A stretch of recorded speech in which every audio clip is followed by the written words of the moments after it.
Assalamualaikum warahmatullahi wabarakatuh. Apa kabar Bang None? Ketemu lagi sama Jiben Bang Ben.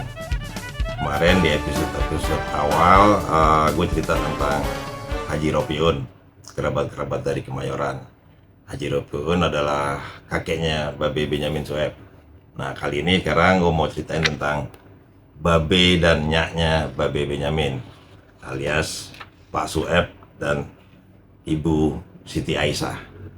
Gue mulai ya. Haji Ong sebenarnya bernama Rodiun. Orang Betawi suka menyingkat nama seseorang biar gampang menyebutnya. Contoh saja, Muhammad menjadi Mamat, Rodiun menjadi Ung. Belakangan nama itu disingkat lagi jadi Ji Ung. Haji Ong terkenal keras di luar keras, di dalam juga keras. Dia pun sangat keras pada keluarganya. Dalam soal pendidikan agama, anak-anaknya harus bisa mengaji dan melaksanakan sembahyang. Dia pernah marah besar pada Siti Aisyah saat besukaan. Besukaan tuh pacaran. Dia pernah marah besar pada Siti Aisyah saat besukaan dengan Sueb saat datang azan maghrib. Haji Ong pernah bilang kayak gini nih marah. Laki kagak tahu dibeduk aja lo mauin, kata Haji Ong kepada Siti Aisyah. Dalam istilah Betawi ala Haji Ong, orang yang dianggap tidak tahu beduk itu ternyata orang yang tidak melakukan sholat. Sueb baru melaksanakan sholat setelah mengawini anaknya. Pernikahan Siti Aisyah dengan Sueb memberi gambaran betapa dalam jiwa keras Haji Ong masih ada rasa sayang dan keinginan untuk selalu berbagi kebahagiaan dengan anak-anaknya. Haji Ong merestui ketika Aisyah memilih Sueb sebagai suaminya. Dari pernikahan ini, mereka mendapatkan 8 anak. Rohani, Muhammad M. Nur, Otto Suprapto, Siti Rohaya, Munaji, Ruslan, Saidi, dan Benyamin. Pasangan Sueb dan Siti Aisyah dan anak-anaknya tinggal di rumah petak yang kira-kira berukuran 4 kali 7 meter. Keadaan rumah itu sederhana, hanya terdiri atas 2 kamar. Satu untuk Sueb dan istrinya, disebut juga kamar orang tua, dan satu lagi untuk anak-anak.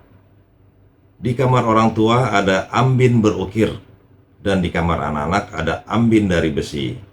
Ambin itu kasur. Tak jarang ada beberapa anak yang harus tidur di lantai tanah yang telah dilambari dengan tikar pandan. Kebiasaan di rumah itu sebagaimana umumnya keluarga Betawi 4, saban pukul 15 atau 16, Aisyah memandikan anak-anaknya serta memakaikan sepatu buat mereka. Bila semuanya sudah rapi, Aisyah memakai bedak sambil nyirih. Sueb bekerja di SS Manggarai sebagai tukang bubut mesin dan peralatan kereta api. Dia selalu menggunakan sepeda kayu menuju tempat kerjanya. Mereknya Raleigh, berwarna hijau. Merek yang cukup termasyhur saat itu. Dia berangkat dari rumahnya di Kemayoran sekitar pukul 5 pagi, baru sampai di rumah lagi sekitar pukul 5 sore. Pakaian dinas sehari-harinya jas potongan model Belanda. Warnanya hijau agak tua. Setiap pukul 5 sore, kebahagiaan menyeruak dari rumah itu. Sueb yang turun perlahan-lahan dari sepeda langsung disambut teriakan anak-anaknya yang menjemputnya. Biasanya bapak pulang bawa biskuit dan makanan, tutur Munaji, kakak Benyamin. Lalu, di tengah kerubungan anak-anaknya, dia menghampiri istrinya. Sueb sering memuji penampilan istrinya. Sudah bersih loh, udah cakep aja. Kemudian dia mencium Aisyah. Kadang-kadang mengangkat istrinya itu dan meletakkan di pangkuannya. Aisyah pura-pura berontak dan malu. Kalau sudah begitu, anak-anak menunduk dan malu. Di rumah keluarga Sueb, obat-obatan selalu siap sedia. Sebagai ayah, dia sangat peduli dengan kesehatan anak-anaknya. Waktu luang kerap dihabiskan di pasar Senen bebarengan dengan anak-anaknya, membeli durian atau menonton bioskop di sekitar lapangan Gambir. Waktu itu Benyamin belum lahir. Bila beli durian, seringkali bapak memberikannya kepada gelandangan, ucap Munaji. Jakarta Tempo itu telah memiliki beberapa gedung bioskop. Di jantung Indonesia, bioskop mula-mula diperkenalkan oleh seorang Belanda yang bernama Talbot. Ada beberapa nama bioskop yang cukup terkenal saat itu, seperti Capitol dan Astoria di pintu air Masjid Istiqlal.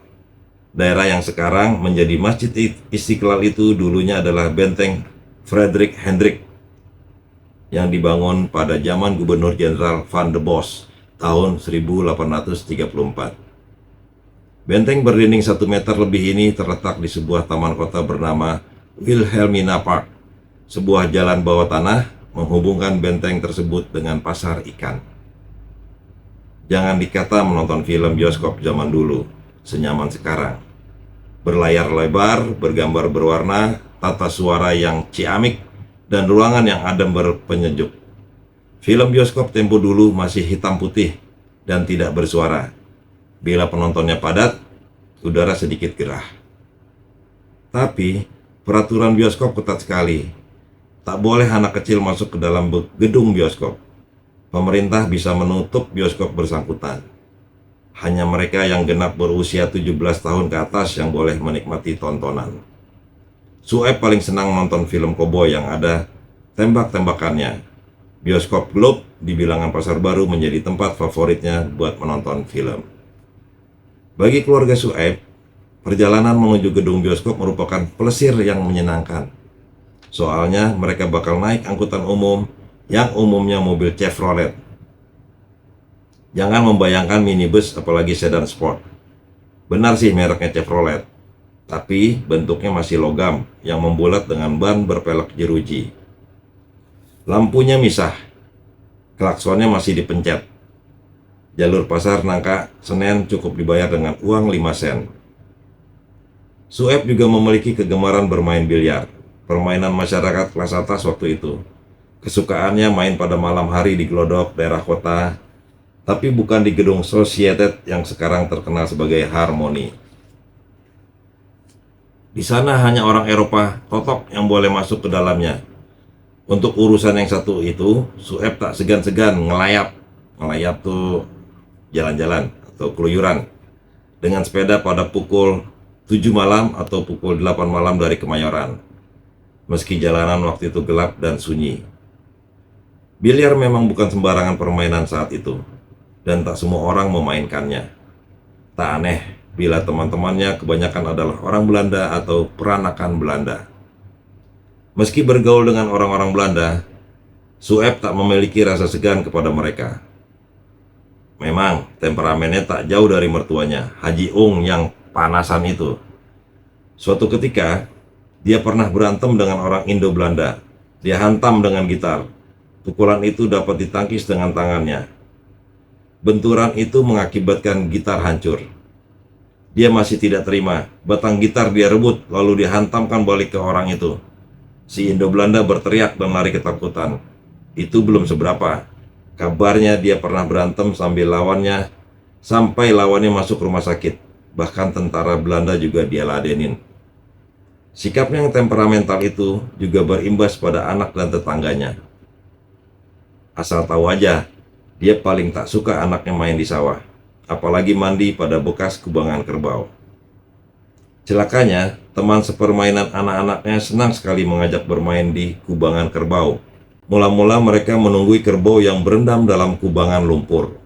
Begitu kerbau naik ke permukaan, mereka berlompatan ke dalam kubangan. Saking sebalnya dengan kejadian itu, dia sampai membawa golok mendatangi rumah tetangga yang mengajak anaknya berkubang. Apalagi kalau bukan memarahi anak tetangganya. Malah orang tua si anak diajak berantem. Dan orang itu sampai masuk rumah sakit akibat luka pukulannya.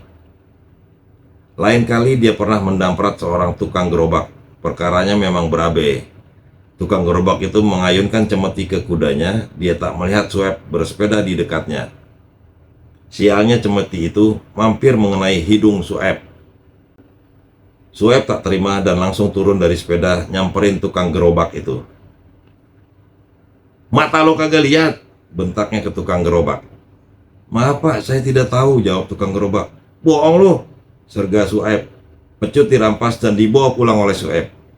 Pecut alias Cambuk itu membawa petaka di rumahnya. Anaknya perempuan yang bernama Siti Rohaya dipecutin kayak kuda gara-gara bertingkah yang tak berkenan di hatinya. Siti Aisyah yang melihat kejadian itu sampai menangis. Galak orangnya, tapi bila anak-anaknya tertib, mematuhi nasihat atau jadwal yang dia tetapkan, dia tidak akan marah. Mungkin karakternya itu terbentuk lantaran dia lulusan Hollandes Inlandes Scholen atau disingkat HIS, Sekolah Belanda Bumi Putra. Sekolah zaman Belanda yang terkenal kedisiplinannya.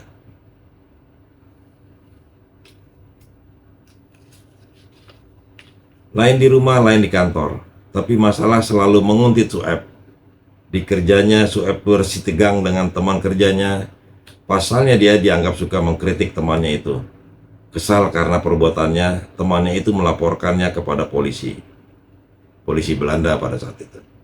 Isi laporannya berbau fitnah. Katanya Sueb orang bermasalah. Jadinya Sueb diuber-uber polisi. Mereka sering menyatroni rumahnya. Anak-anak girang kalau ada motor polisi yang datang. Dikira mereka tontonan yang menakjubkan. Padahal mereka mencari Sueb untuk diinapkan di Hotel Prodeo alias penjara. Tiap jam pulang kerja, polisi pasti datang. Sueb lari ke Bandung dan menikah lagi di sana. Hingga memiliki 4 anak, Benyamin masih berumur 2 tahunan dan hanya gelendotan saja bila ada bapaknya, tutur Munaji. Ya, Abang None itu sepenggal cerita dari kakek gue atau babenya Benyamin Sueb. Itu Bapak Sueb dan Ibu Siti Aisyah. Kalau baca bukunya ini tentang waktunya di sekitar tahun 1940, 41, 42-an. Karena Babe Benyamin lahir di tahun 39 dan di situ ditulis Pak Sueb, bapaknya Babe Benyamin, pergi ke Bandung karena diuber-uber polisi. Karena ada fitnah dari temannya yang tidak suka. Nah, Babe Benyamin masih usia 2 tahun, berarti kisaran tahunnya di tahun 1941-an. Sejak itu Babe Benyamin gak pernah ketemu lagi sama Pak Sueb. Karena di Bandung, Pak Sueb ternyata membuat keluarga baru lagi. Nanti di episode berikutnya gue akan ceritain. Nah, sementara itu kita coba diskusi atau kita bedah 5 halaman tadi mengenai Pak Sueb dan Siti Aisyah. Ya, kalau menurut gue, ya gue kagak ngalamin karena Babe sendiri juga kan baru usia 2 tahun. Gue masih jauh. Gue lahir tahun 70, ini nyeritain tentang tahun 41-an. Babe Benyamin masih umur 2 tahun, masih kecil banget. Kalau ditanya juga nggak pernah ingat. Karena anak 2 tahun itu insya Allah sih belum ingat, belum banyak yang diingat. Maaf. Kalau dapat pembelajarannya sih, menurut gue Pak Sueb ini kan temperamen, tukang marah, ya kayak Aji Ong, kayak mertuanya. Ya nggak ngerti juga ya, apa memang pada saat itu orang untuk mengambil haknya atau membela haknya harus marah-marah, harus dengan otot, harus berantem, supaya bisa dipandang orang, supaya bisa dianggap orang. Nah, ya tapi menjadi bawa masalah juga buat keluarga. Nggak berani pulang ke Jakarta karena ditungguin sama polisi Belanda kan, difitnah sama temennya, teman kerjanya. Ya, pembelajarannya ya emosi memang nggak menyelesaikan apa-apa. Tapi di episode ini atau di episode sebelumnya, niat gue baca buku ini bukan niatnya menghakimi ya. Gue justru belajar dari orang tua zaman dulu. Apa-apa yang bisa gue ambil hikmahnya ya gue serap. Dan kalau Abang None melihat itu sebuah manfaat ya silakan diambil sebagai pembelajaran. Tapi kalau memang tidak bagus ya anggaplah ini sebuah sejarah, sebuah cerita. Semuanya itu pasti membawa hikmahnya kalau kita memandangnya dari sisi positif. Kayak gitu Abang None. Untuk episode ini nggak panjang-panjang dulu, nanti gue lanjutin lagi. Yang penting Abang None tetap sehat dan jangan lupa selalu bersyukur. Karena kalau bersyukur kita akan pasti ditambah nikmatnya. Kita kewalahan untuk bersyukur, ya kan? Semua nikmat Allah kasih ke kita itu jangan lupa disyukuri. Karena dengan bersyukur kita akan bertambah damai hidupnya, ya kan? Gitu aja Bang None. Wassalamualaikum warahmatullahi wabarakatuh.